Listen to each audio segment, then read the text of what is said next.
Hello everybody and welcome back to Crusader Kings. We're at war. I don't remember this war. I probably should have looked into this before I started this. Oh right, Polania is pushing some borders here. Okay, so that's right. I remember this now. All it took was mousing over this. I probably should have done that before I started the episode, but here we are. So we're going to put together a bit of an army here. This is sufficient. And we're going to head down over this way, see if we can cut off their force that was heading this direction. Actually, they're heading back to their capital. Interesting choice, but we'll head over this way. I wouldn't mind fighting them. That would be the primary goal at this moment. I don't really care about paying for this war that much, actually. Okay, we have efficiently supplied armies. That's good. And we're going to head in here and just wreck their army. There's absolutely no way that they win this. It was never going to happen. We did not stack wipe them, but we will just continue to chase them here. And what are they doing? Going to their capital? I think they're going to their capital. Yes. Oh, don't give up on your siege. Continue sieging. What are you doing? Our wife is not very good at this, I see. Well, we're going to fight these guys. Will we stack wipe them that time? Yes, we will. We're going to go in and siege down their capital. We're at 50% war score right now, so no more battles. And yeah, go siege this. That'll work just fine. I would have preferred if you had just stayed sieging, but okay, sure. After all, this is the war goal. So we're going to hit their capital, and then we're going to head up to the war goal. As soon as we're done with the capital, which will be momentarily here. May as well go down to speed 3. Things just feel weird in war at speed 4, in my opinion. And I think that's mostly because I played so many wars at speed 3. But I don't know. I just can't get used to wars at speed 4. So we're going to head on over. And, I mean, this siege is not going very speedily because she doesn't have any siege weapons there. This is... Okay, our haggling skills were poor. Sure, but we're also the owner of a sponge on a stick, and that's... great? I guess? I don't know how great that is. That's probably not very great. 8 months on this siege, and that is, of course, because we are currently lacking mangonels. Now, we will have bailiffs in 11 years and battlements in 30. Really? You gave up on this siege to go fight? We're capped on battle war score. I mean, if he's leading this himself, it might be okay, I guess. Captain Harold. No. Okay, so there's no point in fighting this. I'm not sure what our ally is doing here. Like, wife, get back to sieging, please. I mean, at this point, you have to take them out here, but that's fine. If you had kept sieging, you probably would have been ahead on the siege curve and wouldn't have had to fight this. But it's okay. Sure, we'll take 50 gold. That's excellent. We did go up to Exalted Among Men, or rather, Illustrious. We're not Exalted Among Men yet. They're going to fight these raiders. I guess that's fine. I mean, I was hoping to fight them myself for the prestige, but it's okay. We'll let the wife do it. We are going to get another domain limit here pretty soon, so that's great. And this siege will wrap up. This will end the war. Assuming that our wife remembers to end the war. Which is a bit of an assumption sometimes. As far as East Francia goes, they've got 3 daughters, and we have 4 daughters. Cool. So we're going to disband here, and that, of course, means there's not a lot we can do over here. Now, we are working our way down towards divided attention so that we can get up above our domain limit. That would be awfully nice. Let's go ahead and call a hunt. Okay. Polania getting a little bit of extra resources there. We'll roll this, but odds aren't great. Okay. Yeah, we failed the roll. That's sad, but it's not the end of the world. Now that we're out of war, I'm completely happy going back up to speed 4. Out of war, this feels fine, but I don't know. I can't get used to the pace that battles flow at outside of speed 3. It just feels right for wars, for whatever reason. I don't know. I don't really have a way to explain that, I guess. I wouldn't necessarily mind doing some de jure claims over here, and I feel like that's probably something we should get started doing. So we're going to declare this. This is an offensive war, but it is a legal offensive war because it's just a de jure war. And what do we got here? 4,800 troops. Sounds good. We'll raise up a few of our own. Of course, bump down to speed 3. This will be plenty. Okay. And in we go. So we'll grab this location soon enough. I think we can safely leave behind a siege force here. Why does he only have 800 troops? Because this isn't him. This is his ally. Right? No, that's Kingdom of Estonia there. Why does he only have 800 troops? Where's the rest of his troops? I don't know. That's a little bit spooky for leaving behind a siege force here. It is most efficient to leave behind a siege force and go fight this force up here. That said, this is dangerous, and we don't have a siege commander. Well, this guy, but he's commanding another army. Well, that's unfortunate. Okay. Guess we'll put this guy in. The thing that's dangerous about this is we don't know where the rest of his army is. He's got another 4,000 troops somewhere. And if they come in over here, it could be problematic for us, for sure. I don't really like the route he's taking here either. Because that'll put him between us and our siege force. Oh, but if he's going to just sit here, this is fine. I wasn't going to chase him around to this lake. There's the rest of his troops. Looks like they were raiding. Okay, interesting. So they're going to head south for sure. They're absolutely going to come down here. We stack wipe this. It will take us 55 days to get here. 23 days left on this siege. Actually, 5 days left. That was a really good siege event. That's a huge deal. So we finish that. We want to head this direction. Cool. It looks like he's going to catch us here, which is sad. Oh, 1 day away. Okay. So 37 days to get here. As I said, this is dangerous. And we're going to get stack wiped here, I'm pretty sure. He might not have enough troops to quite pull it off. Oof. Okay, looks like it's going to happen. That's okay. That's not the end of the world. Wait a second. Wait a second. Retreating.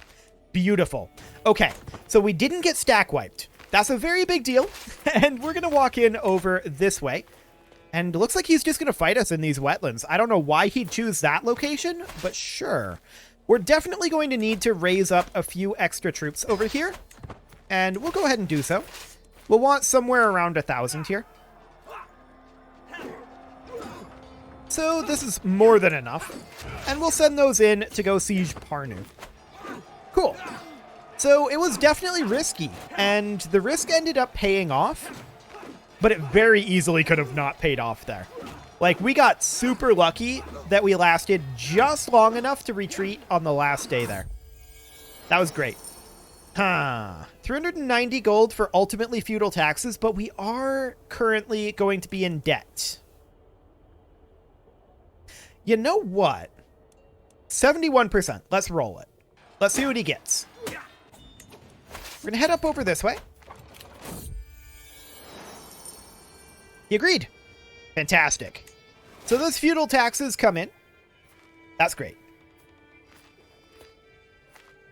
So we're at 58% war score here, and we're just heading for their capital at this time. Now, they're going to retreat here for sure. Then they're going to come over this direction. Now, this is an interesting call. So we're going to cut them like in half here. We start with the advantage, and they actually can't defeat our siege force here like this. Beautiful. So what is this faction? This is... okay. The King of Lapland is being a bit of a jerk here. He does not have a wife, though, and we have plenty of female children and apparently a half-sister as well. We'll go ahead and use a half-sister here. That should be fine. We don't actually care about their descendants. All we want is this alliance, so we'll go ahead and do that. No problem there. Okay. Fantastic. So that should deal with that. Now, these guys are still giving battle over here, but they win. And we've got 3 months left on this siege. Now, can they get turned around and get back in here in 3 months? Maybe. Although we did just get a breach, so that will help. We're being raided, which is rude, but I don't really care about that. We're at 80% war score. Will this actually... This siege should actually end the war. This one here. This one's not relevant. Okay, sounds good. Yeah, 18.5%. This should win the war. Assuming that we also get 18.5%, which we won't necessarily. They're making their way around this way, which is intriguing, but okay. Just going to siege back the war goal? Okay, sure. But that's not going to be very relevant for you. There we go. So we get our de jure territory there. And that is fantastic. So we are being raided, and we will go ahead and disband these gentlemen. There we go. Where's this raiding happening? Okay, over here. 2698, huh?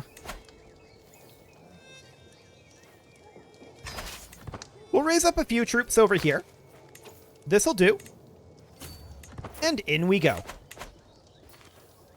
So we're going to take out this raid force, and this is going to be quite valuable for us, actually. No problem there. We'll defend ourselves.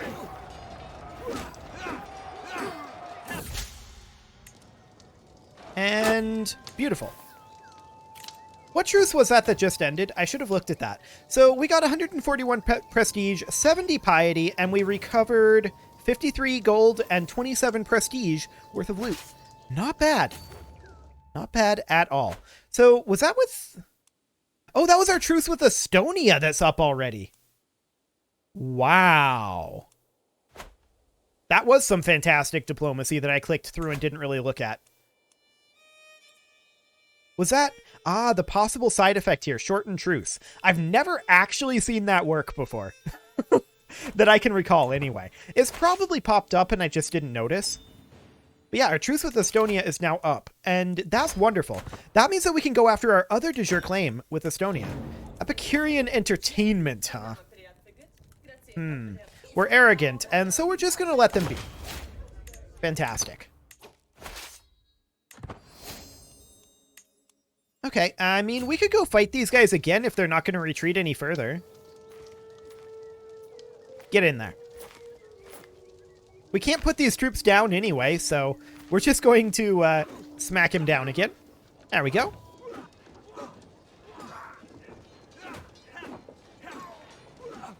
Fantastic. And we're going to head on out of here. Our wife is giving us 165 gold. That's nice of her. Okay, we'll take that. And let's see. Potential other options. Still only female children here. Okay.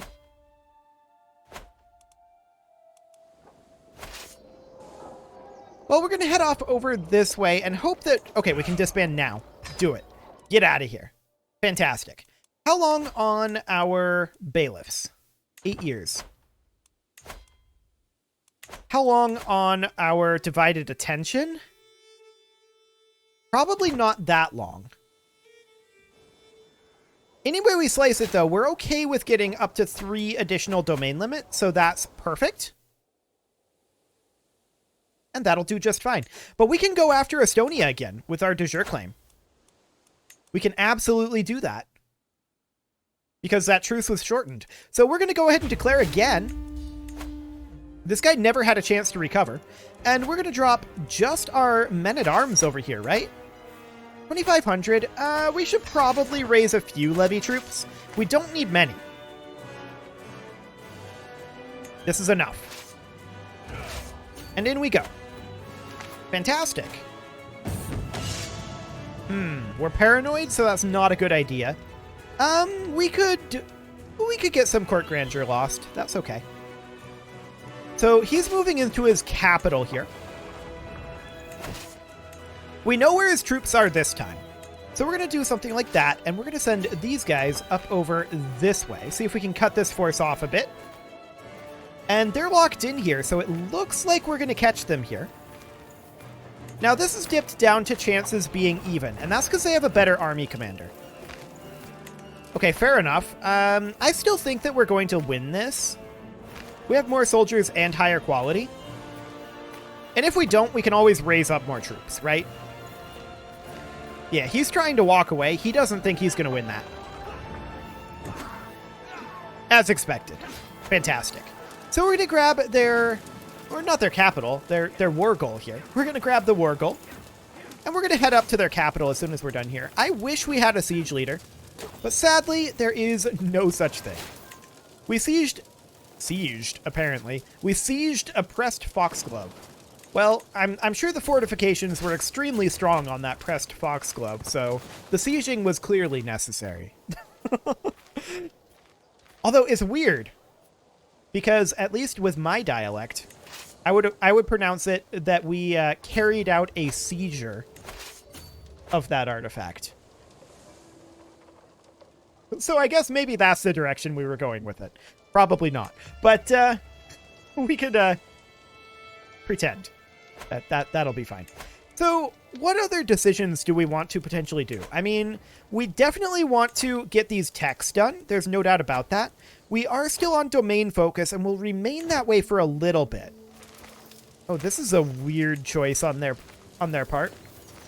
Why would they choose to walk here? That is very strange. So we're going to catch half of their force here. And the other half is just sieging instead of hitting our siege force. If they had swung up here, they probably could have stack wiped this force. Now, that wouldn't have stopped us from winning the war, but it would have delayed us. As it is, we win this battle, and then we just walk in over here. What is this faction? Peasant rabble? I don't care. Hey, we have a son. Okay. Now, there is absolutely no way that he will allow this to happen.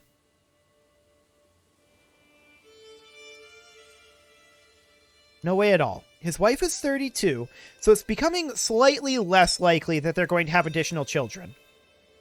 It's not unlikely, but it's less likely. Okay. The problem here, of course, is one of religion.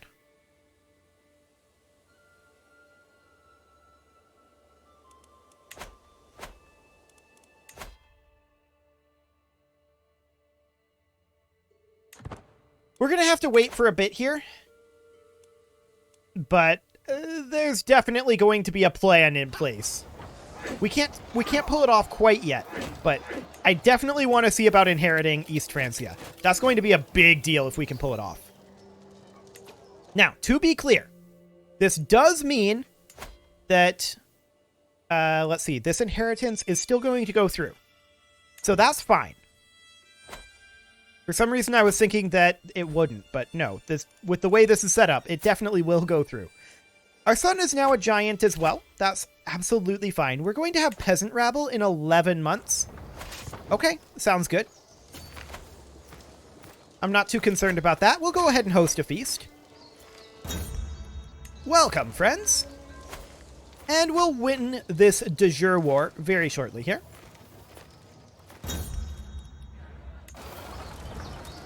Any moment now. 4 days. There we go.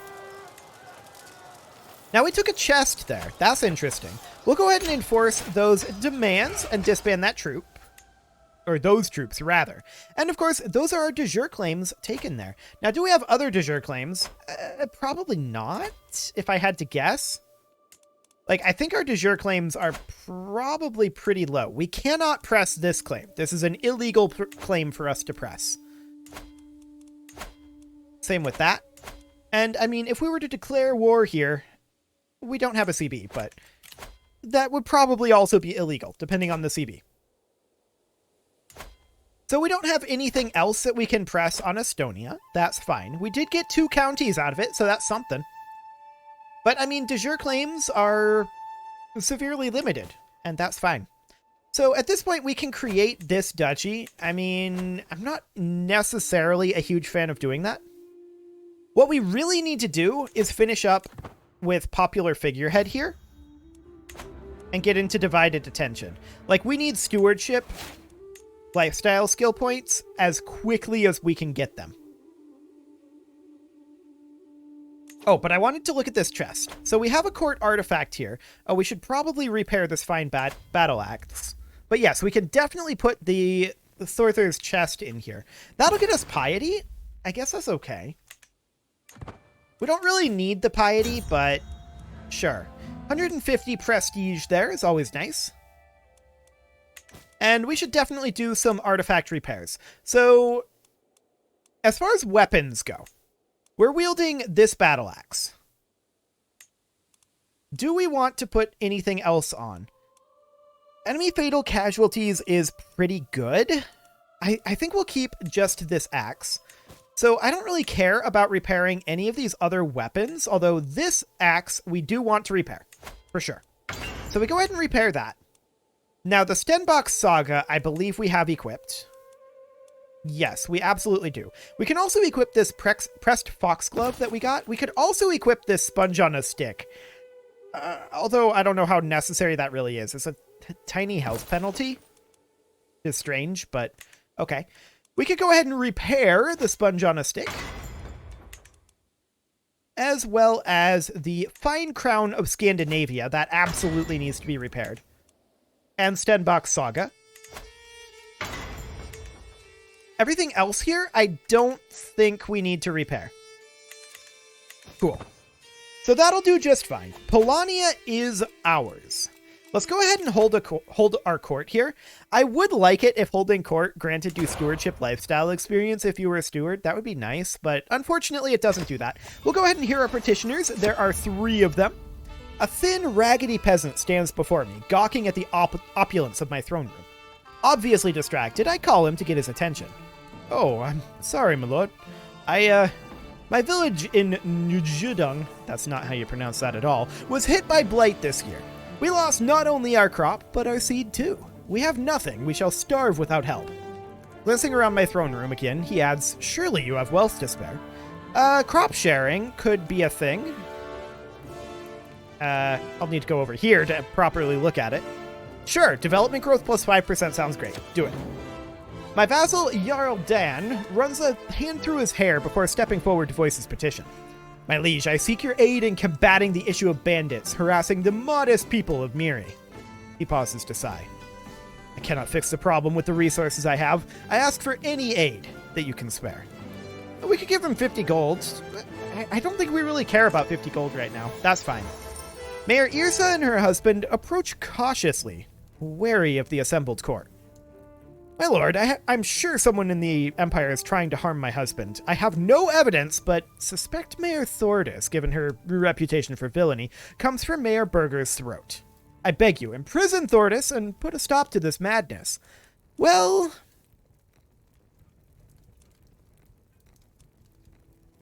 we'll question her.